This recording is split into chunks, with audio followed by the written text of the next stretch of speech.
So this is my mower that I just got running, but then broke it. So that's a brand new pulley that I got on there. Just tack welded it in place, brand new belt and everything. And then I oiled up the transmission always. Don't forget to do that. I made this nice shifter here. I know neutral and reverse are off, but it's a 6-speed transmission, and then that's reverse. So this is my little gas pedal I made with a bolt, some washers. Works really well.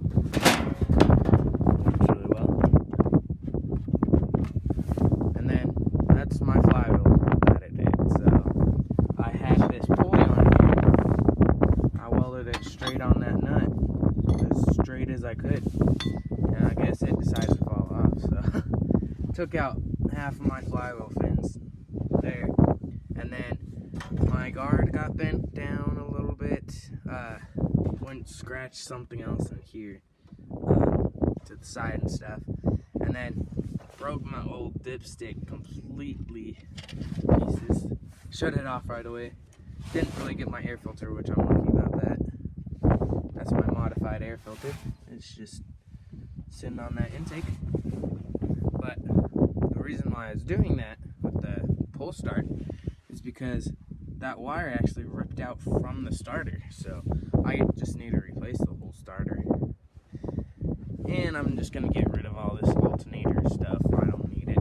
My battery is enough power. So, but yeah, that's everything I've done to it. So, and then the only thing I bought to it too was this on and off switch. It's backwards right now. On is off and on is off.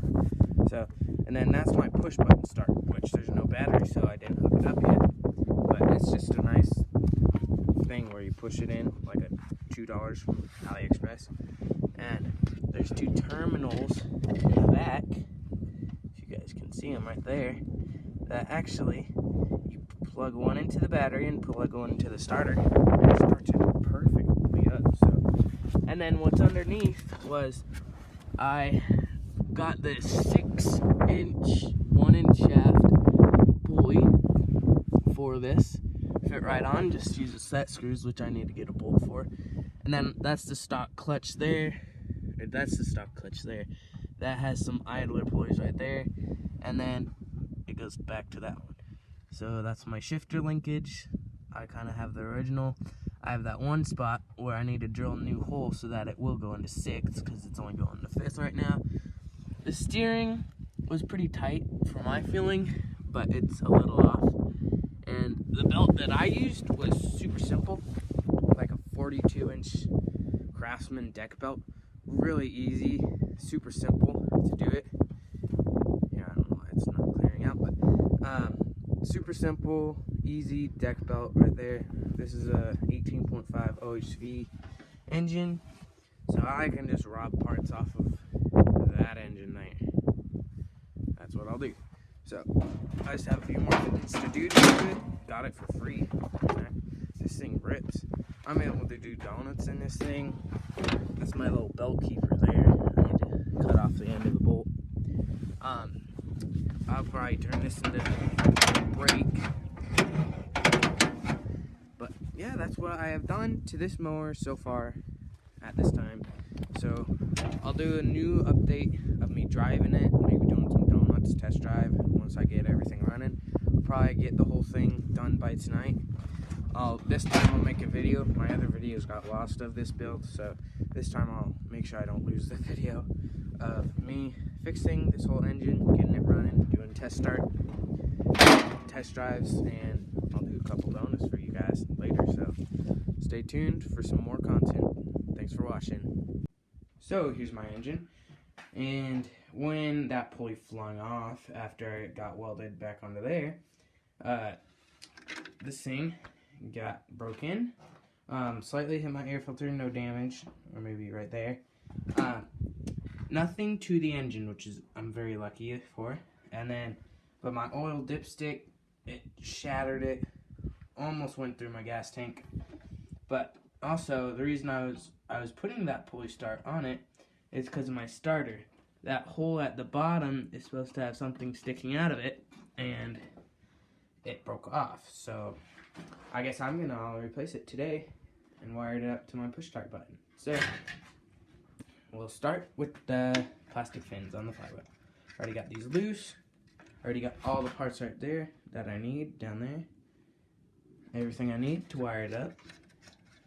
Take these bolts loose, the hold in there. Take this thing off. I already cleared up all the dirt off of it.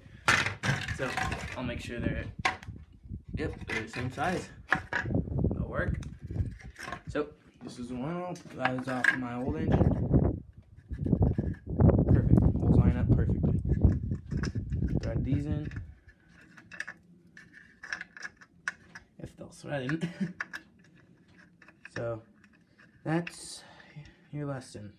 Don't weld to that bolt right there unless you have everything symmetrical and a hole on a pulley goes like perfectly in line with that or something.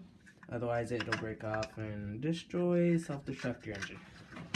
So this is what I'm doing. Just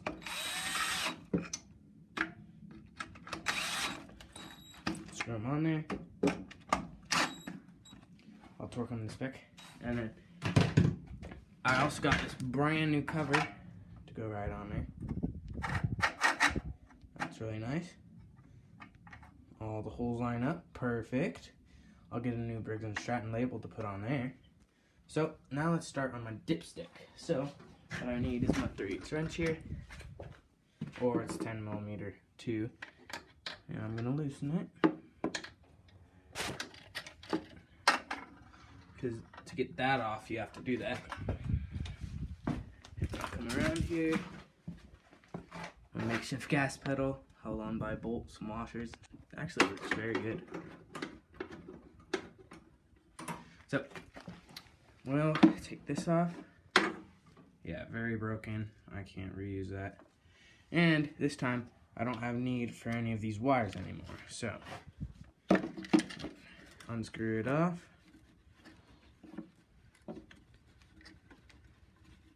Almost got it unscrewed. Once I get it fully unscrewed, then this whole cover should be able to come off here, exposing where I need to put the next stuff. And if you're wondering what that taped up wire is, that's what my shutoff switch goes to, right there, and it grounds out right there. So I had to splice it because I didn't have long enough wire. So that's the old one. Got it off. And then I don't need any of these wires anymore, so just yank it off. There we go. Got all those wires off.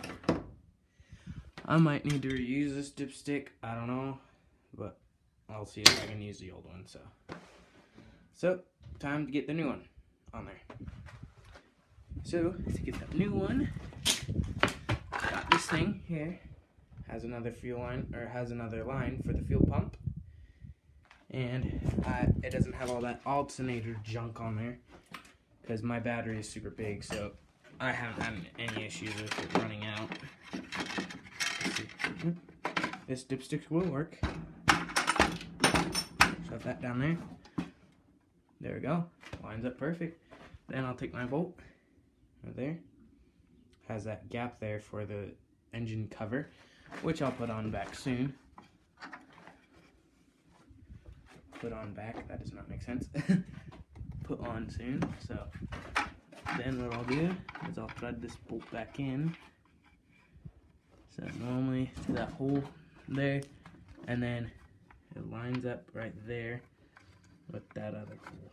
So farther down and right there.